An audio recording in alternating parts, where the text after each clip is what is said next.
Hey folks, we're 60 now. Let's revisit my old favorite grinding spot in the Blasted Lands and see about getting Rapture to 62. Enjoy. But before we get out of here, before we leave this island where Hydraxis is and where we dinged 60, let's get a little bit of PvP on, and let's start with a duel. Now, I don't really like duels all that much. I actually rather hate them. But I suppose they could be good practice on occasion, and good fun sometimes. I started with a scatter shot into aim shot just because it was the first move. It guaranteed that I would have the first move. And now that we're in melee, I'll simply use deterrence. Both pets are trapped, and Pelucidia had a heartbeat resist on his freezing trap, so that's bad luck. I tried to dead zone shot there, but that didn't work. Either way, we did win that one, so huzzah! I don't really like duels because they're very restrictive. Hunters excel in the open world where we have free reign to move about as we please. This island is very restricted though, so I suppose the duel was good practice. Here comes our very first victim, volunteer. This here undead warrior, who is certainly not going to be able to catch me in time. Yep, that's very, very threatening. I'll just pop my PvP trinket and move away. He's already popped intercepts because we engaged with him before he engaged with us. Hello there, undead mage. What do you think you're doing? He just walked right past me. And now he decides to polymorph someone. I suppose maybe he didn't want to polymorph me and then move ahead to my friend. That seems like a silly move. And what's also a silly move is that he does not ice block out of the freezing trap. Because any time that someone gets a full reset on you, we can combo, like this. So because I was able to combo in him, we were able to out-DPS him, and he died. Maybe he doesn't have ice block, he was glowing there for a minute, so maybe he had arcane power? But in that case, I wonder why he didn't say Palm Pyro or something. Anyway, it looks like Mech is back, and we're just gonna tidy up that mess real quick. And here comes a newbie, a level 60 rogue, who is about to get it. He only sees my friend, but he does not see me. We're gonna send Rapture after him so that he has a little bit more trouble. Oh, but I've been polymorphed by the mage up there. Mages are usually pretty tricky because they're really difficult to reset on. And in the meantime, they can get full reset on you with stuff like polymorph or other stuff like that. They took out Pelucidia, but that rogue is down, died to the Serpent Sting meme, and we're gonna head up and deal with this mage who is completely out of mana. Now, what do you think you're gonna do, buddy? You're totally What, do you have like a mana jade or something? A mana potion? Oh, now he pops something. But it's a little bit too late for that. He's fallen into the water. And bye-bye. We might not be able to last any longer, not with 3 of them here. But we'll try it, Pelucidia is not 60 either. So we're just gonna have to see what happens. Here goes Mech, he's dying again. And it looks like my freezing trap was actually disarmed behind me. But I did have my PvP trinket up, so I tried to dead zone shot on the rogue by using the warrior, but that didn't exactly work out because the warrior died too quickly. Pelucidia is down, and it seems that there is yet another warrior on me. I could try to crit on the mage to finish him off before I get finished off, but it doesn't quite work. My potion is never popped, probably because I was incapacitated or something. In any case, when we got back to the island, they had jumped through a portal, so there was not much we could do about that. And it's about time that we left this island. We have attunements to do, we have a pet to level. We may be attuned to Molten Core, but I was unable to attend the Onyxia on that holiday raid, because I was not attuned to Onyxia. Now, we did jailbreak, but there are a few more steps after that. First, we gotta head to Stormwind and take care of these Onyxian elite guards in the throne room. And they do cleave, so I do not recommend getting in the middle of them, or getting near them at all. And now I'm going to make myself a transporter, a dimensional ripper, with which I will explode myself into 1,000 tiny pieces. Or not, because I have fruitcake. Fruitcake beats fire. I don't know why they don't try that IRL with firefighters and stuff. Anyway, I've made it to this here quest giver. Or quest recipient? The person I talk to turn in the quest. Normally you have to go through a large cave to walk on that rune and teleport to its counterpart up here. But that little sneaky shortcut helps us avoid going through the entire cave, which is full of elites. Now we're gonna fly on back to Everlook on wings of... not wings, we're gonna be gliding. Gliding like a concrete bird who's going to drop out of the sky right about now. But it was a non-lethal fall because it was not very far. There were no mages around, so I flew to Auberdyne, took the boat. Nothing eventful happened in Syrian Gorge. I just made it to the instance, jumped down. Sometimes there are not gankers in the Syrian Gorge. Sometimes. It's kind of rare. Anyway, we need to kill Drakkisath here for the final quest item to complete the final quest in the chain. And then we turn it in for the thing. To the thing at the place. You know the one.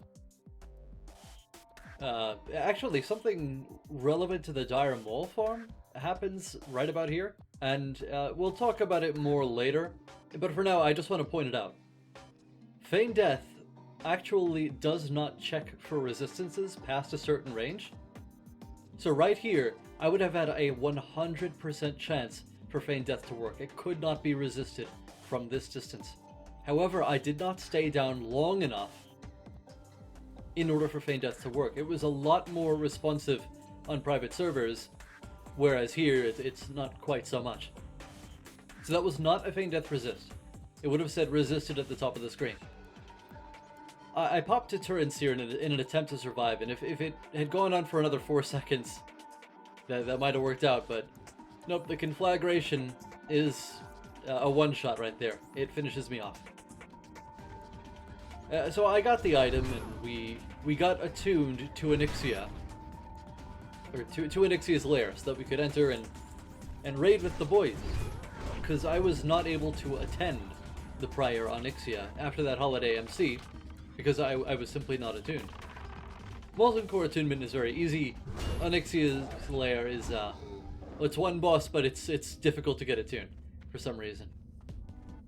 Not only do we need to take care of raid attunements, but we also need to make sure that we level our pet to 60 so that he performs optimally and also is more likely to survive. This is my old favorite grinding spot in the Blasted Lands. This area is usually very bare of enemies, or sorry, of players, I mean. There are lots of NPCs around, and they're actually very easy to solo, so even if you... Ah, man, would you look at that ranged cleave? Apparently the Shadowsworn Enforcers have a cleave that works kind of like Veilistraz. So in other words, it's kind of like Chain Lightning, like multi-shot. It chains between targets. It doesn't actually deal damage in a wide arc. Kind of weird how that works, but it seems to be the case. At least I remember Veilistraz's cleave working that way. Anyway, as I was saying, this area in the Blasted Lands, you could solo grind even a very low level pet like a Slavering Warg up very quickly here. And the reason is because this place is mostly full of casters. So you're gonna have an easy time just pew-pewing at people, and they can't really do anything about it because they're caster NPCs. There are lots of places to loase things. There are lots of melee mobs and ways to exploit the terrain. Of course, you do need to be on time with the line of sight. So just be aware of that.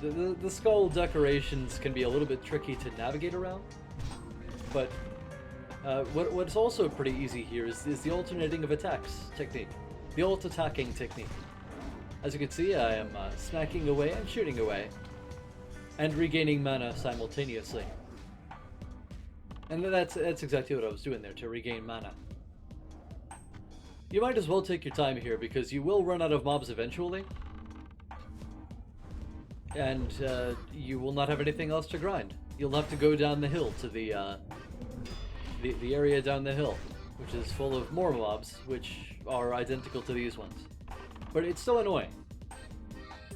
I was able to lose that one for some reason and also get an aim shot cast off before it decided to cast at me. The Dreadweavers can banish, which can be a threat to a pet. If you were the one banished and then all the mobs that are on you go on your potentially low-level pet.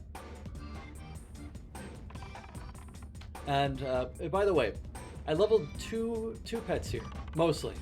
If you're looking to quickly level a pet, if any of your guildies are headed to, say, Stratholme Undead or something of the sort, you can take a pet there if it's you know, mid to high 50s, very safely, and it's gonna level very fast there, while you also get Argent Dawn rep and other fun stuff like that.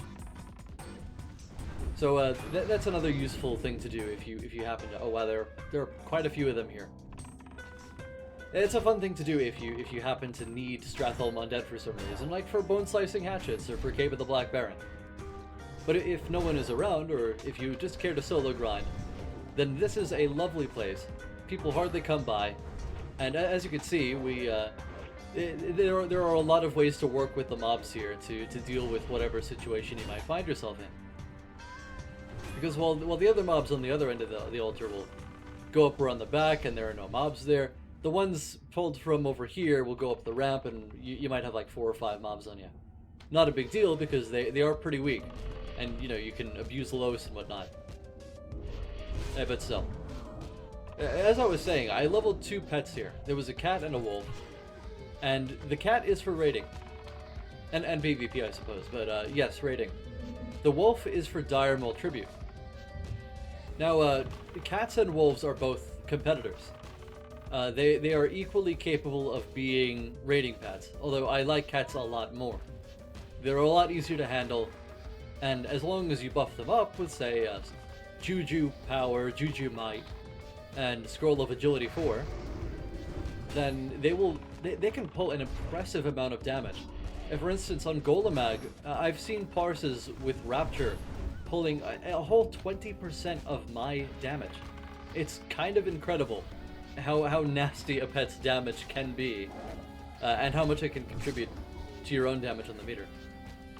But the reason that we use a wolf for dire mole tribute is because its Furious Howl is essentially a global taunt on anything that you did not touch. So that's very useful, but again, more on that later. Since I've run out of mobs at the altar, I've decided to stop down here.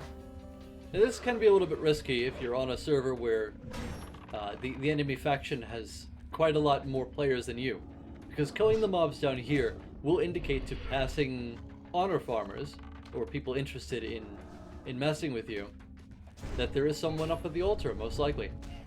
These mobs do respawn fairly quickly, you know, not perfectly fast, but still. And it's not really that much of a concern, but I figure it's worth mentioning.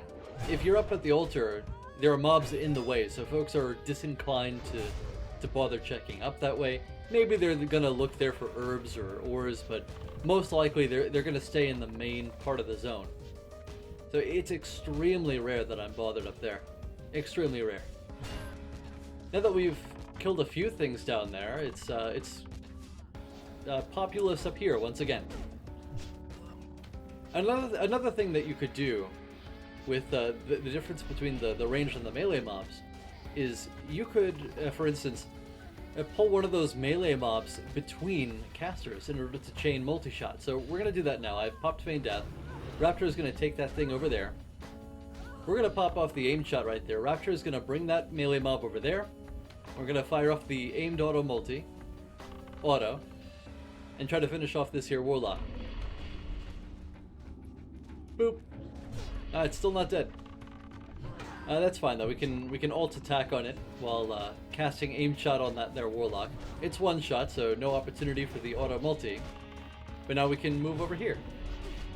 Fire on that caster and smack this here melee, or not smack it. It dodged, but The mechanical Grinch finished it off. There it goes. We can also abuse Los to bring casters closer to melee, which we just did there. So again, this area has quite a lot of Los play, and you could use the mob interactions in special ways to grind just a little bit more efficiently. However, grinding is pretty boring, so I decided to take another break and head up to Winterspring to help a passerby with his demon. Hello there, friend. We're going to clear this, the way to the road.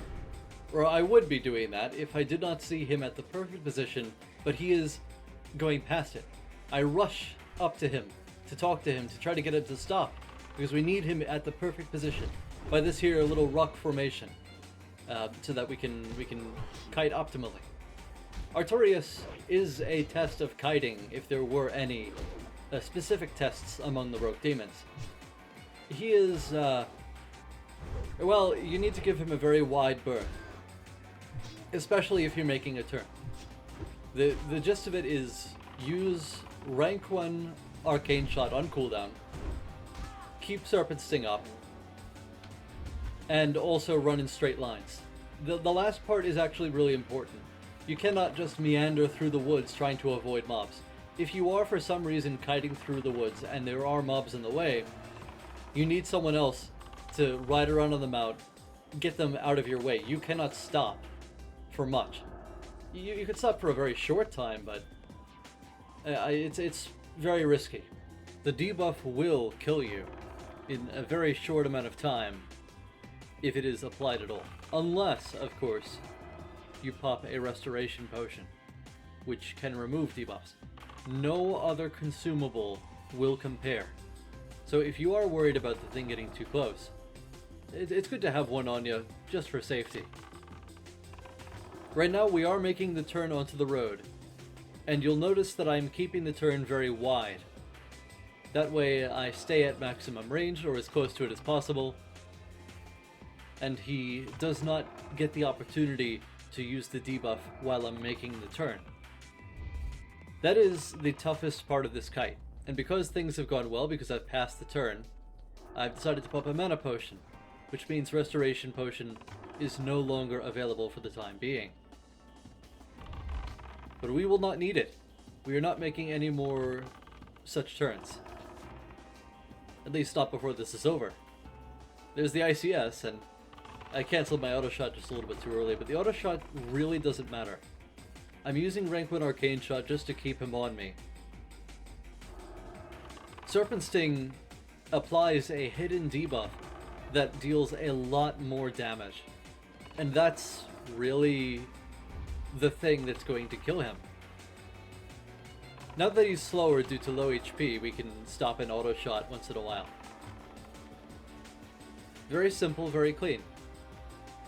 And now my friend is able to get his head. Or, well, I do need to poke the body first. Just a heads up, if you are doing this for someone else, and your loot is not set to free-for-all, you might need to right-click the body, step back, and there he goes. Now he can loot the head. Crisis averted. Huzzah.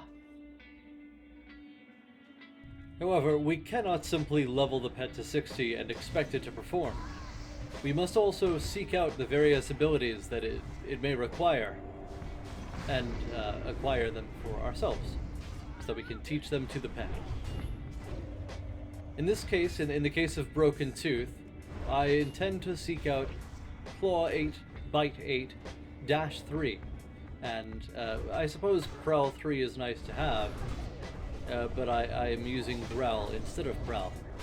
Claw, Dash, and Prowl. All their max ranks can be found in Winterspring, but Bite 8 can only be found off of the Bloodaxe wargs later on in UBRS. Not Ubers, Ulbers. LBRS. Lower Blackrock Spire. They're in here, not these here wolves that are dead on the ground. These are the red ones. We want the black ones. As pretty as the red ones are, and I might get myself a red one that I will certainly tame the black one for the sake of its ability. I've come in here with a couple of mage friends. That their frosty fellow is my hunter guildie Rockbow, who is a very good hunter. Much appreciated for coming along with me on taming this Bloodaxe warg. Which, by the way, you can solo tame it, much like I demonstrated in the tutorial for Chronos, back when Chronos was the only viable option. However, it is different, naturally, and it's also quite difficult still. I don't really care to attempt it, so I'm coming here with a normal group, and cutting out the shenanigans that I might have to suffer. Things are going down easily enough, with 2 mages and the Ravager here. So I have no complaints. We are first going to stop by the ogre boss in order to get something for the mages, maybe. I don't know. I don't really care. I'm not a caster. It's none of my concern. But we will have fun along the way. That's what we're really concerned about. Getting those procs and having a good time. The boss pulls with a couple of ads, but it's nothing that we cannot handle. I've marked up a skull, and we have killed it just about. So I'm gonna start targeting cross at any moment as soon as I get this here boss on me. Actually, I can start doing it now. Just need to alternate my attacks a little bit. There we go. Now that he's off me, I can. Oh, now I get one. Yeah, sure. Now I get one. I am peeved. There Pietro goes, taking aggro. Let's go ahead and swap to our normal ranged weapon and get a couple of shots off, I guess, while we can. Much to my dismay, following this here ogre boss, we encountered shenanigans anyway. For some strange unknown reason, some orcs pulled from ridiculously far away. I have no idea how, but we wound up getting pretty much the entire place, apparently. How? I don't know, but it's clear that we need to pop deterrents and feign death immediately. So that sucked. But our group's gonna reassemble. We're gonna come back at it, and we're gonna face the challenge together, with the company of another new friend in short order, as we have just about reached the location where the Bloodaxe wargs reside. We have passed the orcs, we have passed the spiders, we have passed more ogres, and we've also passed these bugs, which we got a happy Bladestorm proc on. Normally, such delicate foes require the use of more bursty consumables, more reliable weapons, like explosive traps and crystal charges, which we did pop, but we also got the Bladestorm. Anyway, we are now taming one of these here Bloodaxe wargs. And once we have it, we can use its abilities against its former masters. Here we go. We're just gonna explosive trap, crystal charge, take out the delicate foes first, because they have been up for quite a while, for some reason. There is more business we must attend here besides taming that Bloodaxe warg. As a fresh 60, we are quite lacking in pre-raid best-in-slot gear. So we must do all that we can to, first of all, finish off all these doggos, which I accidentally ass-pulled, and seek out all the stuff that we can in 5-max, such as the Black Hand's Breadth Trinket, which has a stat weight of 64 AP and is quite valuable. And there goes Frosty working on his Flying Mage Act. He flew with even less success than Airboo's, so that really needs work. Anyway, we've taken out all these trash mobs, and there's the quartermaster left. He just drops some greens or occasionally something better. I don't know. I don't know if he drops anything really good. And the final boss is down this way. We're gonna go to him after I dead zone shot on the thing that's in melee with me. Drop a crystal charge. We gotta use up the rest of the crystal charges. I'm almost out. and now is the perfect opportunity. Oops. I missed the jump. Hang on, boys, I'm coming back up. There we go. But I'm not sure that I can do much because I'm attracting way too much attention to myself. And for some reason I decided not to opt deterrence here, which is an idiotic move and gets me killed. Even considering Shenanigans, we do make it to the final boss. And we go ahead and pop rapid fire off on him. And I do make sure that my Furious Howl is popped on me, because it's honestly not that useful in this group, since we have two casters with us. I don't hold that against them, it's the limitation of the wolf.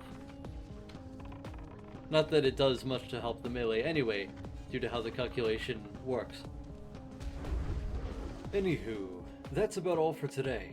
There is a lot a fresh 60 must do to advance, at first, but it will fall into a routine eventually. Before we go, I do want to ramble on for a few, as I typically do. Things have been a tad slow recently. I apologize.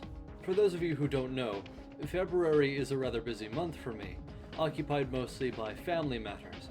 Uploads are meant to be more common than weekly, so I intend to return to normality as soon as I'm able. I'm only letting you know.